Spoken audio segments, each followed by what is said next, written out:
Hi, I'm Aisha. You are watching Educational Hub.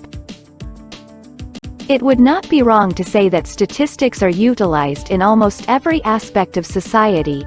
You might have also heard the phrase, "You can prove anything with statistics." Or, "Facts are stubborn things, but statistics are pliable," which implies the results drawn from statistics can never be trusted.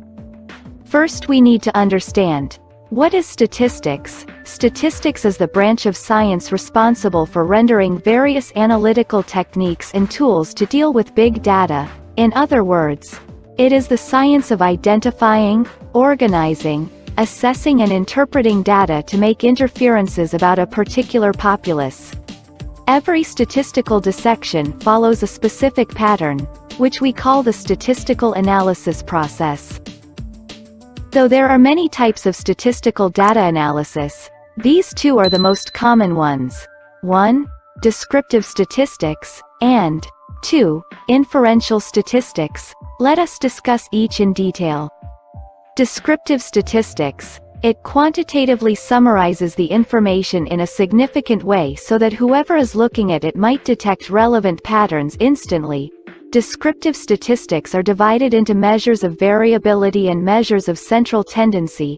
Measures of variability consist of standard deviation, minimum and maximum variables, skewness, kurtosis, and variance, while measures of central tendency include the mean, median, and mode. Inferential statistics. With inferential statistics, you can be in a position to draw conclusions extending beyond the immediate data alone. We use this technique to infer from the sample data what the population might think or make judgments of the probability of whether an observed difference between groups is dependable or undependable. Undependable means it has happened by chance. Predictive analysis. Making predictions of future events based on current facts and figures. Prescriptive analysis. Examining data to find out the required actions for a particular situation. Exploratory data analysis. Previewing of data and assisting in getting key insights into it. Causal analysis. Determining the reasons behind why things appear in a certain way. Mechanistic analysis. Explaining how and why things happen rather than how they will take place subsequently. The statistical data analysis involves 5 steps. Step 1. Designing the study. The first and most crucial step in a scientific inquiry is stating a research question and looking for hypotheses to support it. Remember to find the relationship between variables within a population when writing a statistical hypothesis. Every prediction you make can be either null or an alternative hypothesis. How to plan your research design. After deducing hypotheses for your research, the next step is planning your research design. It is basically coming up with the overall strategy for data analysis. There are 3 ways to design your research. 1. Descriptive design. In a descriptive design, you can assess the characteristics of a population by using statistical tests and then construe inferences from sample data. 2. Correlational design.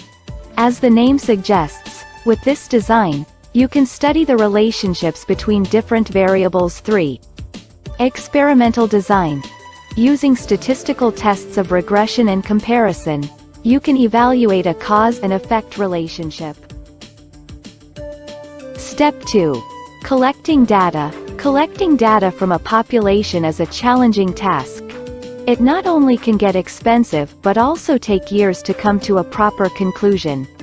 This is why researchers are instead encouraged to collect data from a sample. Sampling methods in a statistical study refer to how we choose members from the population under consideration or study. If you select a sample for your study randomly, the chances are that it would be biased and probably not the ideal data for representing the population. This means there are reliable and non-reliable ways to select a sample. Reliable methods of sampling. Simple random sampling. A method where each member and set of members have an equal chance of being selected for the sample. Stratified random sampling. Population here is first split into groups, then members are selected from each group. Cluster random sampling. The population is divided into groups, and members are randomly chosen from some groups. Systematic random sampling. Members are selected in order the starting point is chosen by chance, and every nth member is set for the sample. Non-reliable methods of sampling. Voluntary response sampling. Choosing a sample by sending out a request for members of a population to join. Some might join, and others might not respond. Convenient sampling. Selecting a sample readily available by chance. Here are a few important terms you need to know for conducting samples in statistics. Population standard deviation. Estimated population parameter on the basis of the previous study. Statistical power. The chances of your study detecting an effect of a certain size. Expected effect size. It is an indication of how large the expected findings of your research be. Significance level. Alpha.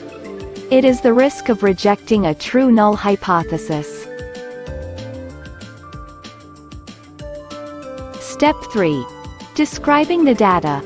Once you are done finalizing your samples, you are good to go with their inspection by calculating descriptive statistics, which we discussed above. There are different ways to inspect your data.